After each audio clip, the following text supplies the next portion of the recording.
What's good everybody, is your boy David again and I'm back with another video today. So finally magre-react na tayo sa Wish 107.5 performance ni Laika Estrella ng Hawak Mo.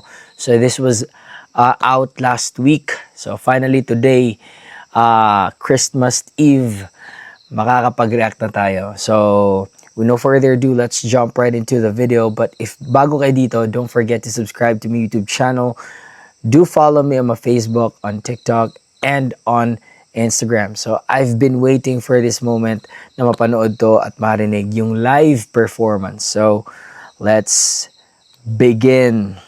Bakit ako nandito? Wish 107.5. Saan bang tungo?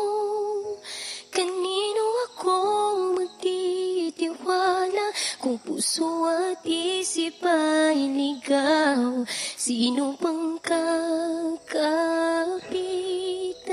Sabihin ng kayang pangalan. Narito, buksan ang puso ko. Hawak mo aking kamay sa aking paglalakbay. At ngayon ay nakita ko, natutunan kong magmahal. At kahit na muli pang masaktan. Galing ng ng voice control. Grabe. Talagang siya hindi siya, andun yung pagpipigil. 'Di ba? Minsan may mga kantang gustong-gusto na nating parang i-belt na, isigaw na siya. Pero may mga kanta talaga na you have to make it pigil, sa gigil para there's more dynamics to the song and mas mabigyan mo ng emosyon yung kanta. So, very good dynamics, okay? Vocal control. Lahat may dahilan.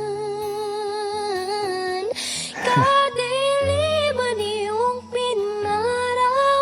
Inilawan mong daanan. Hey. Very raw. Ko ang iyong kamay. Hawak mo, hawak mo. Okay, but to be honest, feel ko lang medyo may konting since it's her first Wish performance. Siguro may konting kaba. Okay, I just feel like meron talaga. Pero I don't know about you guys.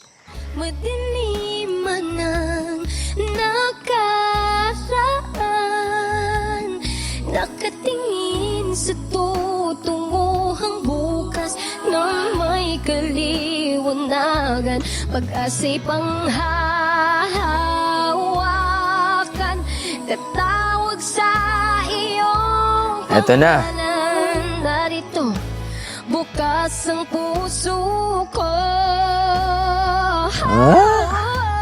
Hawak mo aking kamay sa aking paglalakbay. At ngayon ay nakita ko, natutunan kong magmahal. At kahit na mundi pang masaktan, lahat may dahilan. Kadiliman iyong pinarang, inilawan mo. Nag-aapoy na damdamin ang pag-ibig mo sa akin. Sing. Yung niya, yung comfortability niya sa pagkanta, andun talaga sa matataas, yung mga belt notes.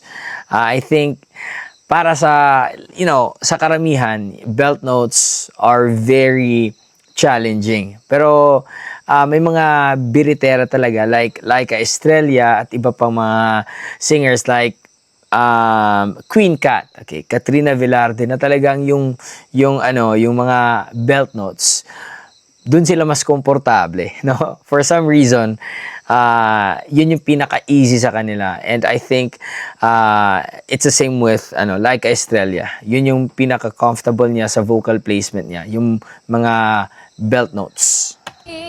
Nagdulot ng kaligtasan mula na aking kamay sa aking paglalakbay. At ngayon ay nakita ko, natutunan Ito yun oh. magmahal. Manino. At kahit na muli pang masaktan, lahat na dahilan, kadiliman iyong pinarang, inilawan mo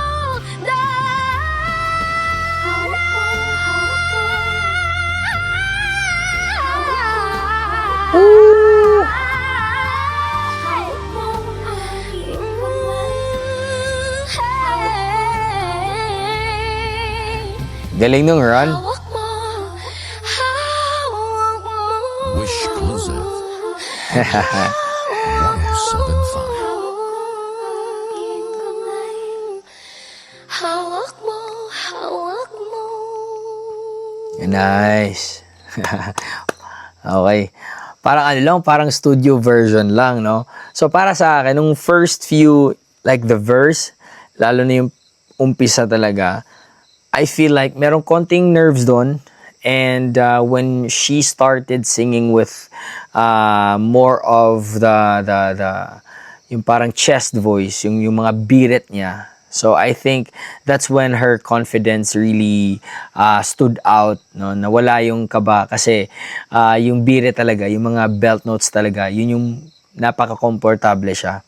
And it was very raw. And towards the end, parang ano lang, parang nakikinig lang tayo sa sa audio. Okay? I mean the studio version of it.